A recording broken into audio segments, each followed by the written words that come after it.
Curtis, what's good, man? You and your feelings about Daphne? Is she with gang them? Or is it that you sucking little Rod dick? However it go, I want you to fade, nigga. Fuck all that. Since it's entertainment, let me beat the shit out of you on TV or something. Don't duck that. I'm calling you out. What you want to do, Curtis? Curtis! If you haven't caught the latest gossip, let me fill you in. 50 Cent is making headlines again, this time for roasting Steve J and calling him Diddy's boy toy. This tea is hotter than ever, and everyone's talking about it. Known for his endless feuds, 50 Cent has now turned his attention to Steve J, the reality TV personality. And why? Well, 50 seems to think Steve is a little too close for comfort with hip-hop icon Diddy. The streets are buzzing with 50's accusations, and he's not holding anything back. Buckle up, grab your popcorn, and get ready for some serious drama.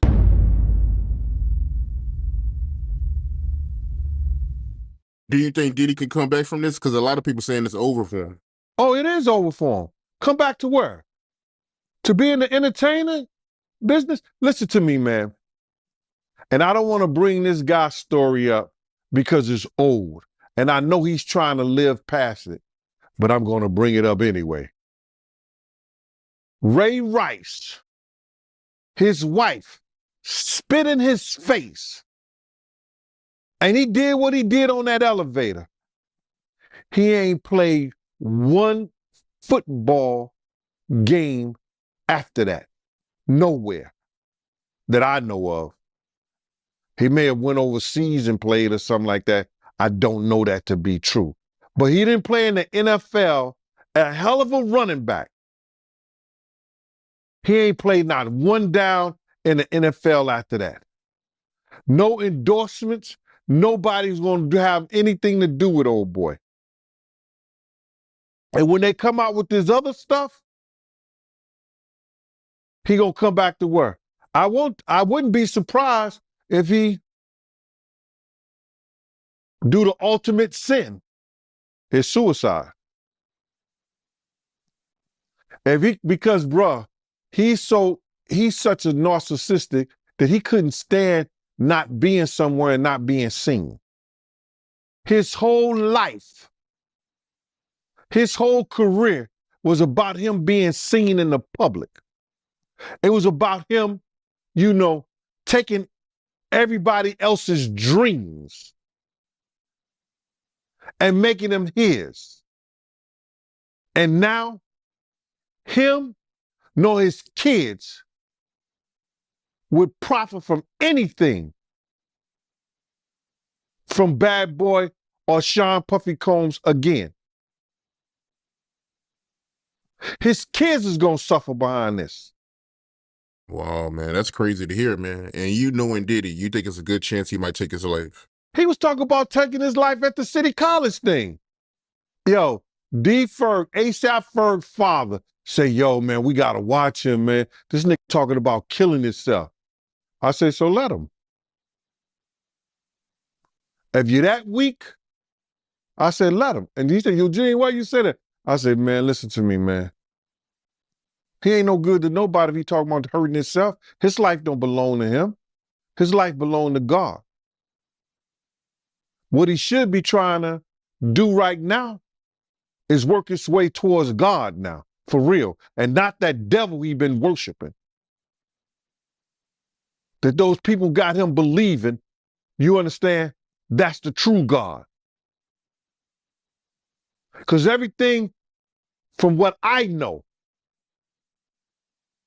since I've been around him, everything that's gone forward has been that of the devil. The drugs, the alcohol, the partying, everything has been of the devil. Before we dive into the details, let's rewind a bit and see how we got here. 50 Cent isn't exactly the shy type. This guy is famous for speaking his mind and stirring up trouble wherever he goes. His list of feuds is longer than a CVS receipt, and he's never afraid to call someone out. As for Steve J, he and Diddy go way back. They've collaborated on numerous projects, and rumors have been swirling for years about their close bond, if you know what I mean. Of course, That's just the word on the street. Now, 50 Cent and Steve J? Let's just say they're far from best friends. There's been tension between them for a while, maybe because of their shared circles or their larger-than-life personalities. Whatever the reason, it's clear 50 has been gunning for Steve J for a minute now. So, what exactly did 50 Cent say, and how did Steve J and Diddy react? Girl, I've got all the tea. 50 didn't just throw a little shade, he went all in. It all started with an Instagram post where 50 put Steve J and his relationship with Diddy on full blast. Yeah, we're gonna see, man. We're gonna see what they got. But speaking of the raid, right? Did you see that viral video of Diddy? He was seen in Miami with Stevie J after the raid. You seen that video? Yeah, I seen it. I seen it. What you think about that? Well, I go way back when Stevie J first came to Bad Boy after they left Uptown Records and everything like that. And Stevie J and Puff fell out real bad over, it could have been producer credits and the whole 9 yards. But Stevie J didn't F with him until Love and Hip Hop. When Stevie J went to Love and Hip Hop and he became famous from that, Puff called him over there and they had a meeting. And I guess they rekindled their friendship. Because I used to bodyguard Stevie J. And, go to different clubs. I got pictures and everything. Stevie J didn't mess with Puff, until after that Love and Hip Hop thing went down, So now they back cool. What got me about the stuff like that them being back cool, that Stevie J went on TMZ and was speaking up on behalf of Diddy. Now, if anybody I want speaking up behalf of me, or I had anybody speaking up on my behalf, it wouldn't be Stevie J. You understand? I don't think that an individual of his caliber is capable or can be trusted in the way that I would like for him based on his actions on television and who he is as a person, what he has been shown as an individual is a type of individual that I would have speaking on my behalf. Come on, we know he's a drug abuser. We know that he's been seen putting his hands on women in the wrong way. And I don't know, that shit is crumbling, man. You know what I'm saying? But you can always say this, man. And the infamous words of one of the world's greatest comedians, Richard Pryor, cocaine is a hell of a drug. Why you say that? Cocaine is a hell of a drug. Because LaRob said that they be doing the liquid cocaine in the bottles, in the Ciroc bottles. We know Stevie J been in countless rehabs back and forth. We know we've heard of Puff being in rehabs, secretly going. In his post, 50 Cent straight up accused Steve J of being Diddy's boy toy, claiming Steve was getting played by the music mogul. And it didn't stop there. 50 even went after Steve's sense of style, saying he dresses like a clown and should probably rethink his fashion choices. The tone? Brutal. 50's post dripped with sarcasm and mockery, making it crystal clear that he has zero respect for Steve J. The rehabs too. So, my man, when you get on those type of psychotropical, I think it's psychotropical drugs, man, and you start believing your own bullshit, and them two individuals together, man, you know they got to be crazy. Something got to be wrong with when he sit up there and he said that he want to challenge 50. And I don't know much about that clout shit. Him challenging 50 to a fight, and we seen how 50 Cent, we seen how Stevie J fight on Love and Hip Hop and all that other bullshit. Him Scrappy, him this other cat. My man, There's no way. There's no way. He don't want it with 50, bro. That's if that ain't cocaine, the Pope ain't Catholic. So you feel like 50 Cent would give Stevie J that work? It wouldn't even be a job. 50 Cent will whoop. 50 Cent will whoop niggas like Stevie J on the way to a real fight. You seen 50 fight before? I ain't never seen 50 fight. I seen some tapes of him get down on that end, but I never seen him fight in person. But I know the demeanor of a man. I was with 50 Cent on a couple of occasions, and one occasion, it was just me and 50 and about probably 6 other dudes that didn't want to get out the car because he was ready to get down. And you could see it in him. You could see he got it in him like that. I'm looking at him. I wrote this shit about this shit in my book. 50 ain't back. He don't back down, bro. And you could see when you know a dude is about it, and got it in him, you could see it in his eyes. You could see it in the way he carry himself. You see how he threw his own man in the bushes, Tony Yayo. They got tapes on 50 getting down boxing. I've seen tapes on him. You know what I'm saying? I've never seen him in person, as far as fighting. I've been with him in person, but he got it in him, bro. But yeah, that caught me by surprise because I always knew that Stevie J, he did production for Bad Boy, but I never knew him and Diddy was that close until, as of late, since the raid. So No, they was close.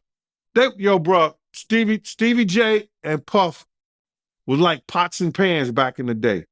I don't know what happened between them, but something happened on the producing credit side that Stevie J stopped effing with him. And, Stevie wasn't dealing with him at all. He was just doing more stuff for Jodeci than he was Bad Boy. Once the post hit the internet, it was like throwing gasoline on a fire. Fans were shocked at 50's boldness, and social media exploded with reactions. Twitter went wild, with some people cheering 50 on and others jumping to Steve J's defense.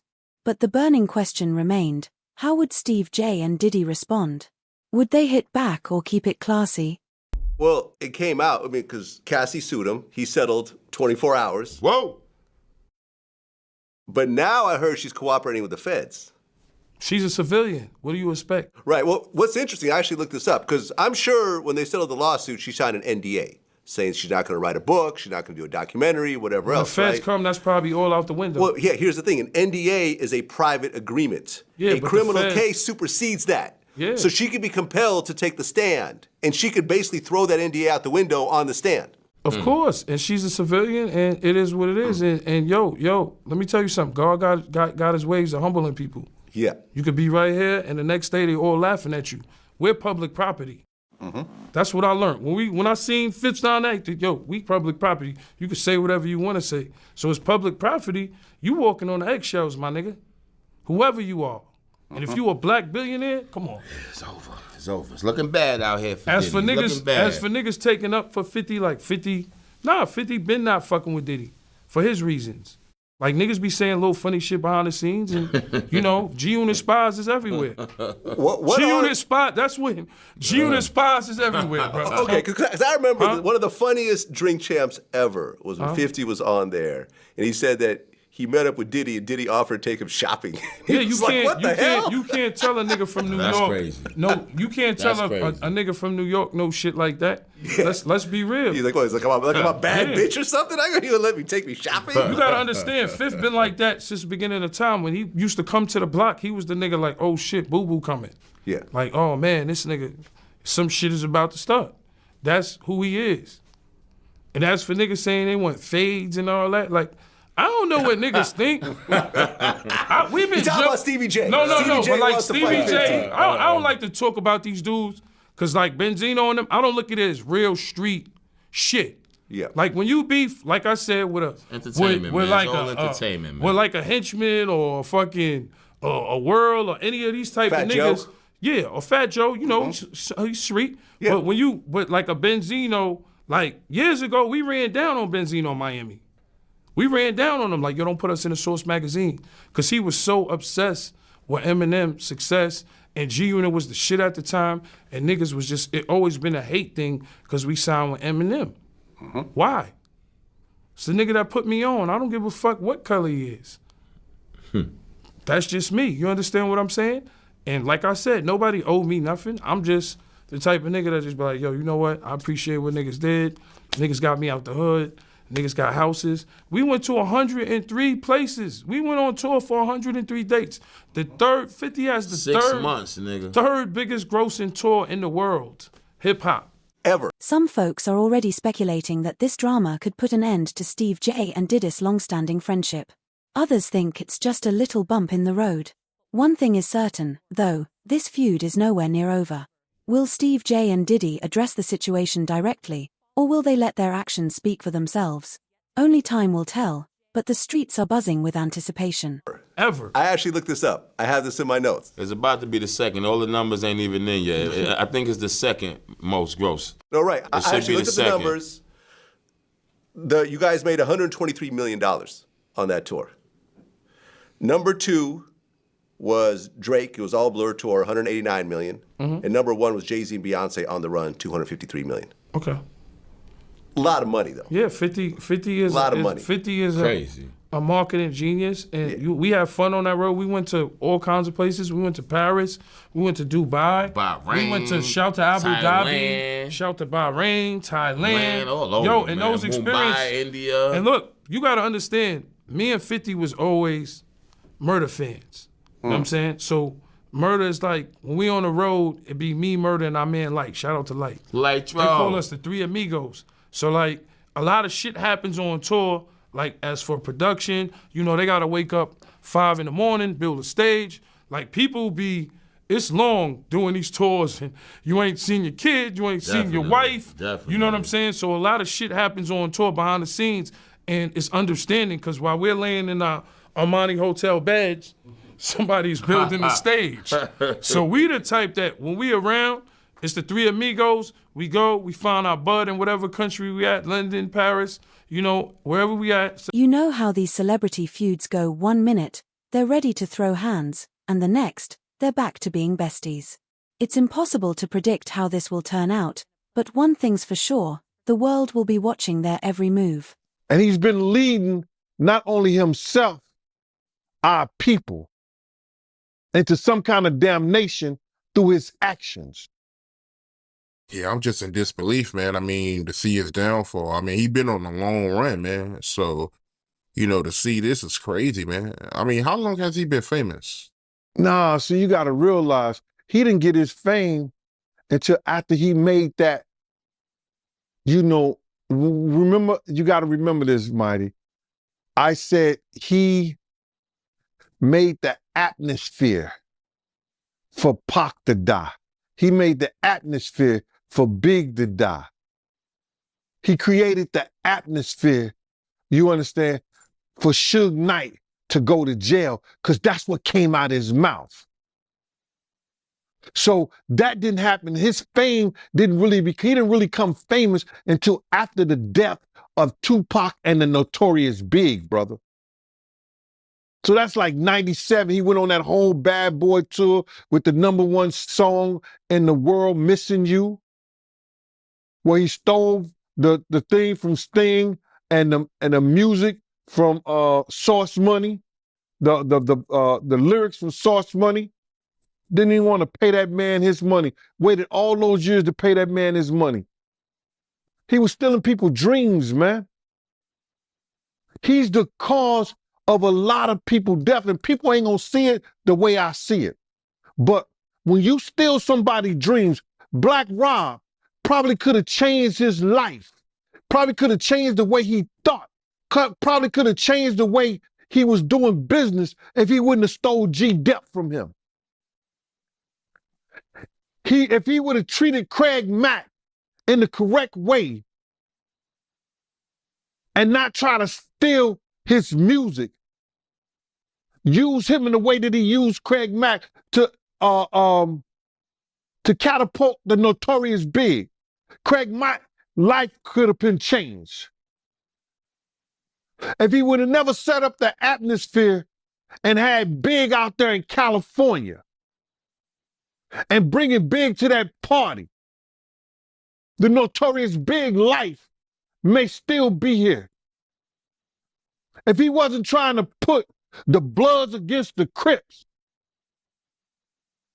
well, they was already against each other anyway, but use the Crips, maybe Tupac wouldn't have never had that altercation. But if ands, and buts were candies and nuts, like I always say, Christmas would be every day. And I understand that. But he set up the atmosphere for a lot of people. Wolf set up the atmosphere between him and BMF. Come on, man. They say one day you got to pay the piper. That's why he getting that smoke. Sauce Money, you brought his name up. He had an issue with Diddy? For now, Steve J and Diddy are staying silent about 50 Cent's fiery remarks. They haven't said a word, quieter than a church mouse, which has only fueled more speculation. Are they trying to let the drama blow over, or is there tension brewing behind the scenes? This feud could have some serious consequences, not just for their friendships but for their careers. Everybody knew that Puff took Tupac blueprint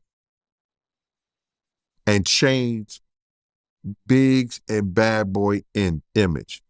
I Get Around. I Get Around talked about how fly you was, how many girls you mess with, how many cars you drive, how much money you got, what you willing to do. He took his image. Pac was the first one on the scene wearing Versace shirts. He went and got the same Versace shirts Pac had. Which, all right, some dudes would do that. You would never catch me wearing something else, something that somebody else got. He was knocking down all the women that he thought Pac was knocking down. And what I mean is having sex with them. Why would you want to have sex with women you know for sure a dude that was once cool with you was dealing with? That's that image. Because you got to realize, bruh, Puff and Pac was cool at one time. We know this. Mopreme said that they was going to sign the Bad Boy. So if he's going to sign to Bad Boy, it was because of Corey and them. I put that picture on the internet. I put the picture on my channel of Corey Jones. Is Corey Jones, Corey Jacobs? I think Corey Jacobs and Pac right next to each other. Those was the real bad boys of Bad Boy. You understand? Those are the ones who got the 16 to life sentencing. That Pac was going to go and be with them first. But then Mopreme said when it became just Big and Puff, because Corey and them went to jail, he changed his direction. But nobody know why Pac and Puff fell out like they did. You understand what I'm saying? Nobody know why. But Puff had an obsession with him for whatever reason it was, because he started wanting to act. He started wanting to rap. He had an obsession so bad. Both Steve J and Diddy are powerhouses in the music world, and if this beef gets out of hand, it could get messy fast. Number 9. But let's not forget how unpredictable these feuds can be. One minute it's chaos, the next, they've squashed it like it never happened. No matter how it unfolds, you can bet the streets will be tuned in for every update. That at his Grammy Award winning speech, he used the same speech that Pac used. That shit is crazy. So when I say I'm obsessed with talking about Puff and telling y'all the truth,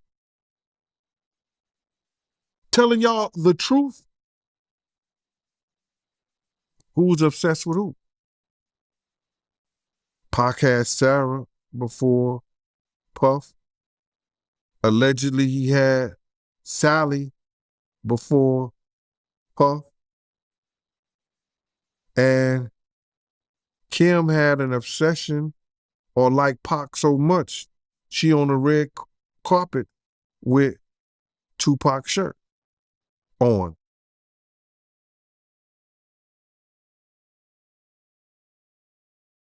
Who's obsessed with who?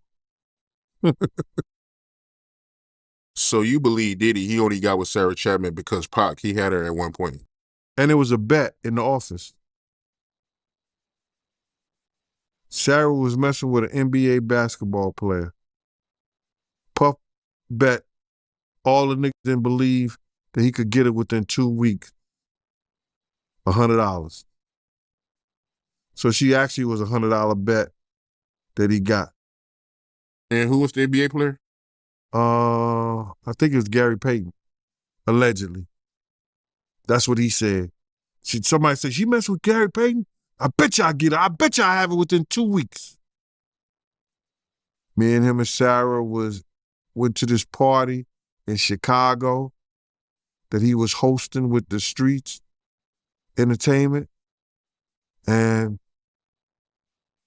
we went to the store called Cranberry and I forgot Cranberry, and it's one of those stores like you get fragrance and you get candles, colognes and stuff like that. It's called Cranberry and something. And from that point on, yeah. But you gotta realize, Misa and Kim was friends. Misa and Kim was friends. He started dealing with Kim over Misa. Kim and Sarah was friends. I mean, hand to hand, pots and pans. They was close. They all used to, Sarah, Kim, and this other girl, I think she was from Atlanta. What's her name?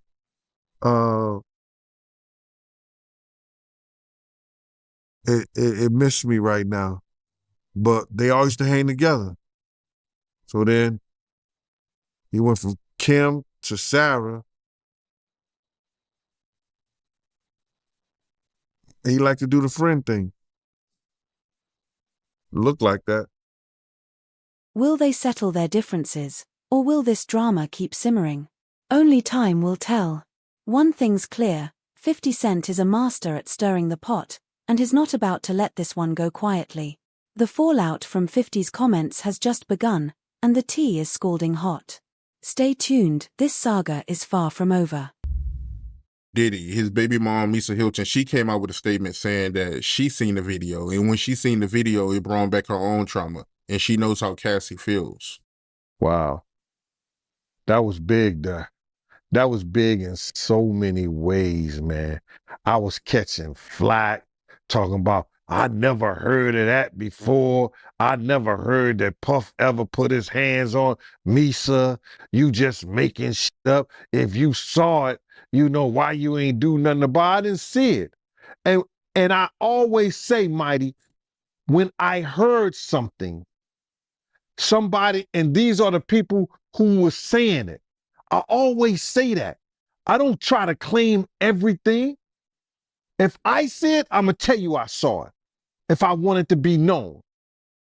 But I said I heard he beat her so bad, she had to... Misa was a little thing then too, man. I mean, like, Misa was a little thing. Beautiful little woman, but Misa was like, because I used to when I left Bad Boy, check this out, and people don't know this. When I left when I stopped working for Puff, I started working for Misa. Misa called me up, yo, Gene, I'm scared. I'm afraid. I be wanting to go to parties. I be out. And I know Puff or nobody gonna do anything if I got you with me. I used to bodyguard Misa. She didn't go out all the time. She was trying to get her business up. But when she wanted to go to places and be out and be seen, I was with her. You understand? Misa is like, she may be Asian descent, but she like one of those strict, like those down south mothers. She did not play. I don't know how Justin got to do some of the things that he's doing now, probably because he went to live with his daddy, but his mama didn't play that. I used to bodyguard her. And that's because she was afraid to be out. Because she didn't want, if she was out with somebody or she was out doing her thing, she didn't want him to say or do anything to her or nobody else. It was for other people too. You understand? So this only proves that the information that I heard somebody and they told me that Puff beat him because of the Eric Sermon. He thought she was dating Eric Sermon, or Eric Sermon had dropped him off. He was in a white Mercedes Benz. He had dropped her off. He got mad and started beating on her. When he caught up with her. This only proves that one thing happened and some other things probably happened.